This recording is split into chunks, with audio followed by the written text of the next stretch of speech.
Welcome back, everybody, to another episode of the Transform Recruiting Podcast. I love that in my day job, I get to come across people who I think are doing just amazingly, not so much futuristic, but amazingly impactful things in their day jobs and being able to, really approach how they recruit completely differently. And I came across one such person who was kind enough to come on the podcast today, Mr. Gary Benedik. Welcome, sir. Thank you for having me, Brad. No, of course, of course. Like I said, I was really, really taken aback the very first time we talked. Went, all right, this guy gets it. More people need to hear about how he's trying to approach these things. So, before we dig into that, why don't you give everyone just a little bit of background on yourself, kind of where you're coming from, and we'll jump in. No pressure, no pressure Right. whatsoever. But so in a long elevator speech, Brad, my background started off in search. I was a full desk headhunter back in the boiler room environment days. I actually graduated college with an undergrad in engineering technology, and I went to a firm for them to get me a role in the functional vertical of engineering. And they flipped it on me, and all of a sudden I was a recruiter making zero, and it was 100% commission.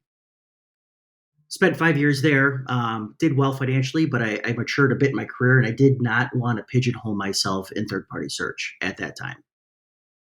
So the next step was moving internal. And I went internal TA at a large retailer that we probably all have heard. It has since went bankrupt, but it was thriving when I was there. So I really wanted to understand the buying behavior of what I was selling. So I led a large group of corporate recruiters, and the volume was significant. It was 10,000 plus hires a year, and we were touching well over 1 million candidates annually. I'll get to this. I left that sinking ship in about 2013, and I became super curious about technology. This is when the gig economy was exploding. There was reference to AI and machine learning and all this hoopla. So I left the corporate world and I started consulting with startups in the city of Chicago around matching talent to jobs in an intelligent, quote unquote, way. So I started building a couple of marketplaces, mainly through the manipulation of CRMs at the time, just matching people to jobs through fields that were built and parsing. I then did a 2-year stint at Manpower Group. I think we're all familiar with Manpower, a giant in the industry, where I became ingrained in the MSP business, high volume, low margin, as well as other lines of businesses around like outplacement, rate management, Manpower, etc.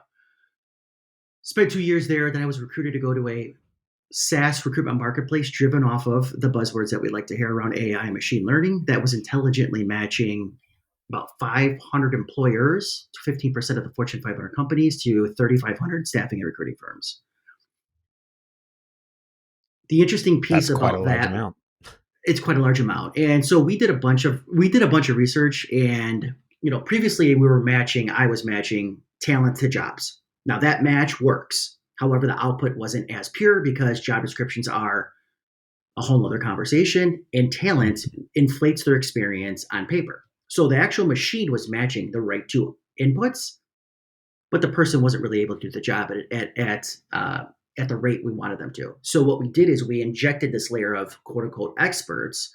These 3,500 staffing and recruiting firms were deemed as experts in a certain job category and geo, even down to the job subcategory. So when a large bank dropped in several dozen recs into our marketplace, we were able to match those recs and predict how long it would take to fill them, what the fee percentage should be, the candidate experience, which recruiters were active, et cetera. So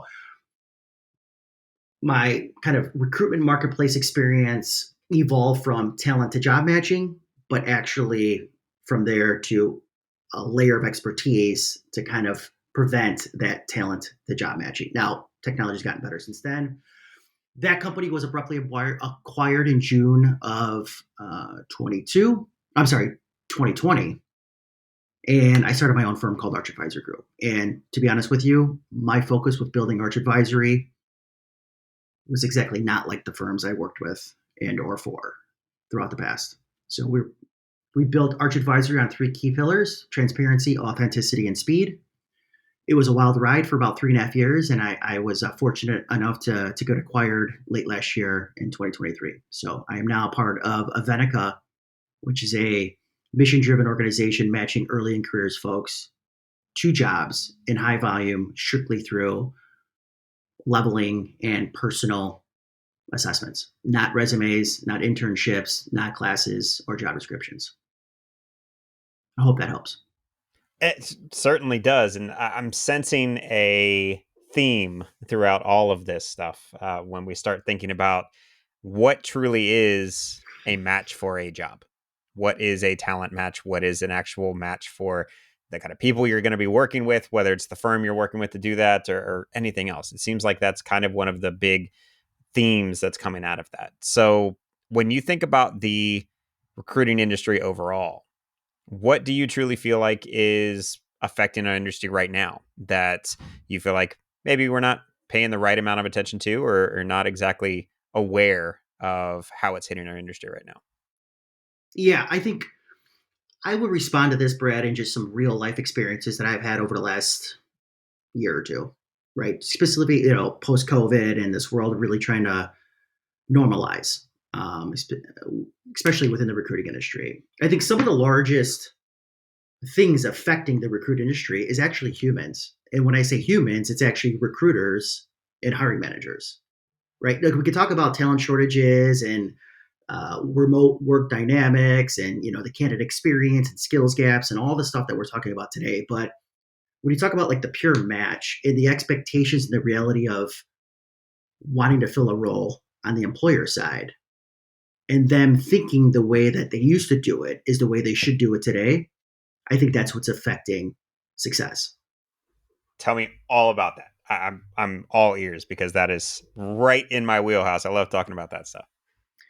So, example, I had a meeting this morning with a large client. They're in the manufacturing sector, and we're working on kind of a high level sales role. And it's a mix of sales and also service. And we are able to identify the profiles that this hiring manager wants to see. That's easy, right? We do CIA shit. We find people all the time. I think where there's what's affecting success in putting people to work is the deprioritization of understanding that the talent that we find wants to work for you, wants to work for that company, is aligned to that job description, is aligned to the compensation, is aligned to the travel requirements. So there's actually like two key pieces to this match. It's not just the employer wanting the right person to fill a gap or solve a problem they have, but it's that compounded with having the other side, aka the candidate, agree to wanting what's going to be happening in their experience at that company, if that makes sense. It does. And can I put it in kind of a childish way that um, I used to have speaking engagements that are all around this kind of topic that you're speaking on right now. So when I used to talk about it, I used to think, why is the company, the hiring manager or just company in general, why is the job description, it's so amazing to work here, it's so awesome, this is why you're gonna want it, it's gonna be great for you. Okay, you don't really know if that's what they actually want out of the job yet. They haven't even interviewed with you. They have no clue. What in the world are you trying to sell them on when you don't know what their pain points are or what they're actually looking to change? That used to hit people, and they're like, "Well, we need candidates, though." I'm like, "Well, yeah, but those are kind of different things." Um, it seems like that's kind of how you think as well. Like, yeah, you can push this whole thing, but are you sure they even want that? Exactly. And we try to, before we engage in a search, especially if it's executive or professional, we try to come to the table with some data, some market scrape to say, this is the valuable talent. This is the total available market based on what we're hearing you want. Right. So that there's already like the expectation to say, here's the list of 50, for example. It doesn't mean 50 are interested in the job. That's the second step, right? There's a whole nother phase to this process. Yeah.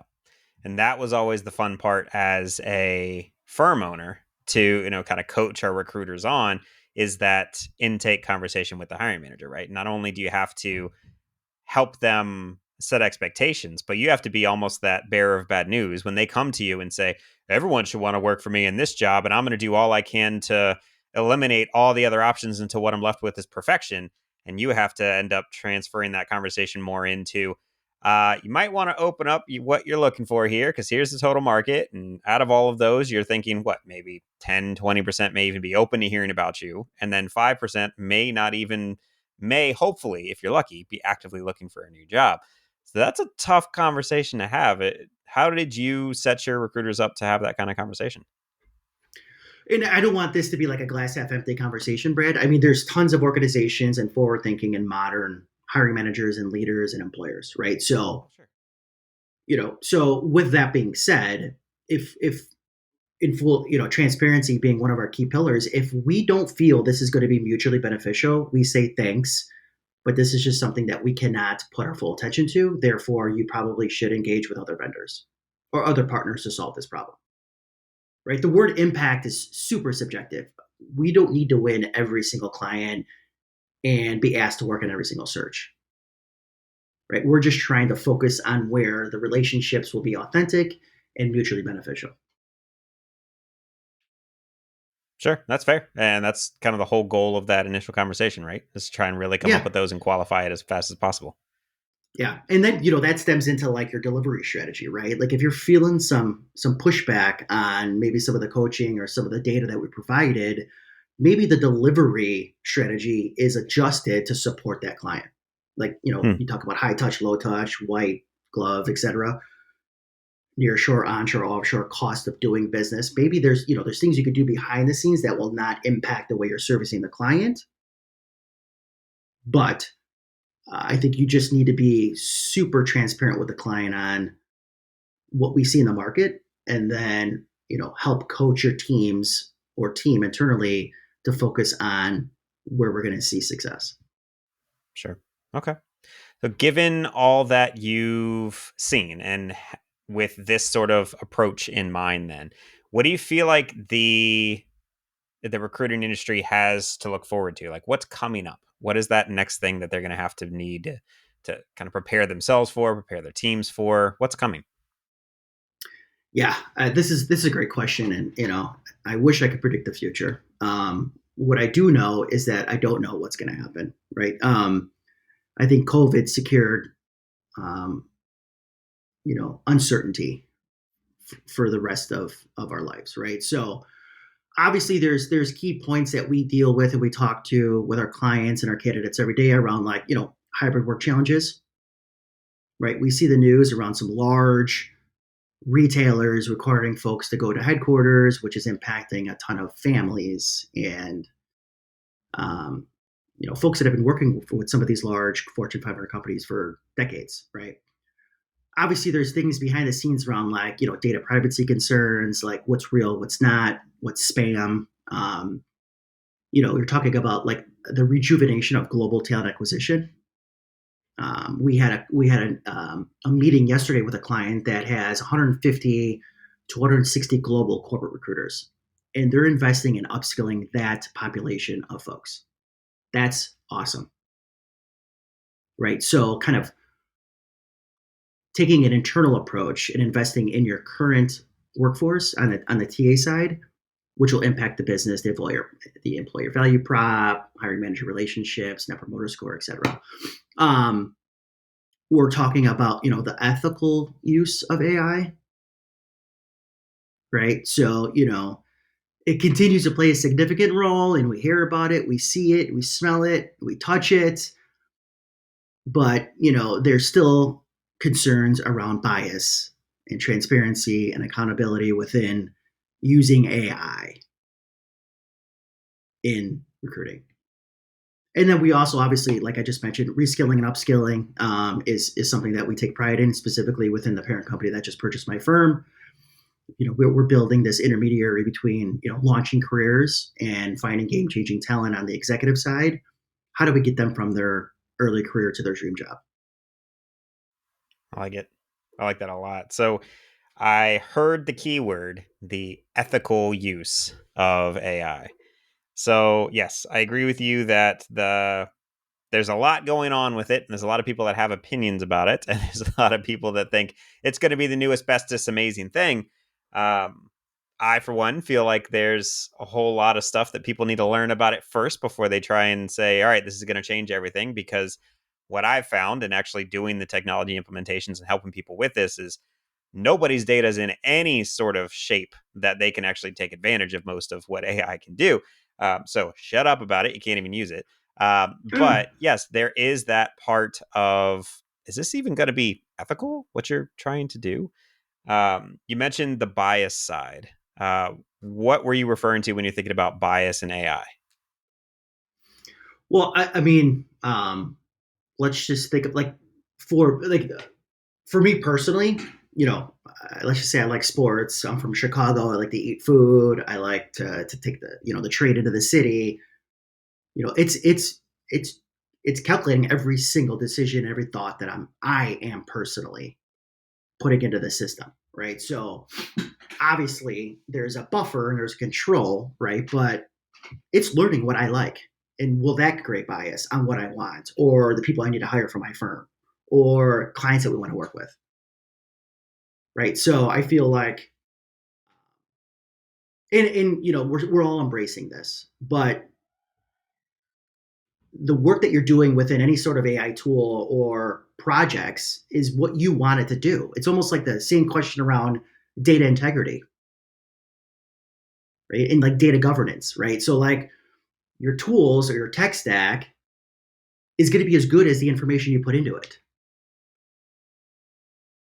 And I feel like that's in parallel with this whole AI phenomenon that we're dealing with.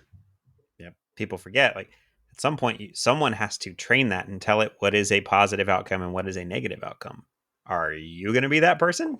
Like, that's a lot of weight. That's a lot of tough stuff to do. Yeah. You mentioned tech stack, though. I always make sure I ask someone this question when they jump on. What tech in your life, whether it's something you use for work, whether it's something that you've run a business on or whatever, what's making your job easier today? That is such a loaded question, my friend. Mm. Coffee? Coffee. That's good Oh, tech. technology, right? That's good tech. So I If you've mean, got a good coffee maker, I'll take it as a tech oh, thing. I do. I'll I send you can't an find any email. better than Mr. Coffee Drip. Right, exactly. I'd say like around like if I could snap my fingers and wake up and just have like the perfect tech stack, which I'm hoping you can help me out with there, Brad. But is like specialization, right? Like specialize to the way that I've actually progressed in my career from like professional standpoint. Like I actually was just creating some prompts in ChatGPT around like, can you please separate professional from personal? Like, is there any way we could have like a dual prompting experience that says, Gary at the workplace, Gary father and husband, right? Mm. So, and keep those things separate. But like specialization and personalization, I think are two key things. For me, it's like the integration, right? Bidirectionally, things need to talk, right? So the stack, in my opinion, should be smooth. It should be, very robust when it comes to like the ETL process. So things need to be moving like on demand all the time versus like, every hour or every day. Service level is a key component in my opinion. That's my opinion, but service level when hey, I'm not I have a problem on the client side that's being driven through the tech. Who is my point of contact that can help me with this? Versus sending a message into a queue into a ticketing system with a 24-hour SLA. So I'd say that is really big in my decision making process when creating this tech stack. Obviously different tools and apps within the tech, Mhm. but to be able to talk to a human about a problem or a hiccup or a bug at that time. Not saying it's reality, and I get it, right? We all have things to do, and we all have certain sizes of customers that we respond to and report back to. But um, it also you know from a leader on the recruitment agency side, tools that create less clicks and less work for my teams to be faster and more efficient. Right. So there's applicant tracking systems out there that support the recruiting industry on the agency side that speak a lot of good stuff. But when you get into the weeds and under the hood, it's actually more work to get that task completed. Yeah, I've seen the same sort of thing. They're like, oh, well, you can do all of these different types of things. But yeah, that still means you have to do all of those specific things inside the app. Like, how are you going to take care of most of my work for me? Like, tech should be able to do that admin stuff. Like, I am a person, I am fantastic at building human relationships. You, tech, are not. How are you going to make my life to be able to build relationships better? Yes, precisely. And so the way that I look at this is like supply and demand, right? Supply is the talent or the community of folks that you have that you will hopefully be matching to jobs. The demand is the party that's hiring people. So that tech stack should not wait or be focused on one side or the other more or less, in my opinion. I would prefer a stack that is hyper focused with specialization, personalization, um, integrations that create the best experience for the candidate as well as the best experience for the hiring manager. Not either or, where it's kind of off balance. Yeah, and that's the very first time I heard you start talking about that of, the fully rounded recruiting focused tech stack. I was like, "Oh, it gets it." Like he definitely wants to understand not only just, yeah, make my business process better as an applicant tracking system, but my gosh, there's so much more that goes into our world than just making sure you know what candidates applied to which job. There's so much more. So Yeah, I appreciate you coming on and at least helping people understand that. yeah, and I'm super passionate about the candidate experience, Brad, as you know. So, when you have hundreds of thousands of candidates in your database, just because you're not getting them a job, what other value can you bring to them from a community engagement perspective that is driven through the tech, that is productized, that is almost self servicing? We get that from a lot of other things that we deal with. Why would one of the biggest decisions that we're going to make in our lives of a new potential job, why wouldn't that come with the same level of handholding and the same level of engagement and the same level of community building? Like it should. It should be a big part of that. Yeah, So because we all know love it. those are great. Those are great converstions. Those are, because then that starts to flip over to the demand side, right? You create Mhm. loyalty, then they can be, your best sales reps are your candidates that you're treating well. Yes. Oh my goodness. I'm going to use that as the pull quote, man. I love it. All right. Well, anything else to leave the fellow recruiting universe with today? Any other points of wisdom you wanted to make sure you dropped? No, just be authentic, right? I think we're all dealing with our own, outside the office with family and sickness and, this political landscape. Just be authentic and, just respond to people and be yourself. There is an ROI there. So just, Yep. Agreed. And it's not what they're getting from a lot of others. So it's a great differentiator. So really, really appreciate it. Everyone, if you want to check out the notes for this episode, you will find Gary's LinkedIn. Please hit him up on LinkedIn. Let him know that you heard him here. And if you got any other questions, I'm sure he'll be authentic and do his best to answer as many as he can. So thank you all so much for listening to another episode of the Transform Recruiting Podcast. You can find this episode and more at transformrecruiting.com. If you've got any ideas of topics you want to see covered or any individuals that you know would make a good voice, send them my way. It's hello@bradowens.com. Happy to have them on the show and share that voice with the audience. And until next time, I will talk to you all soon. Thanks for listening.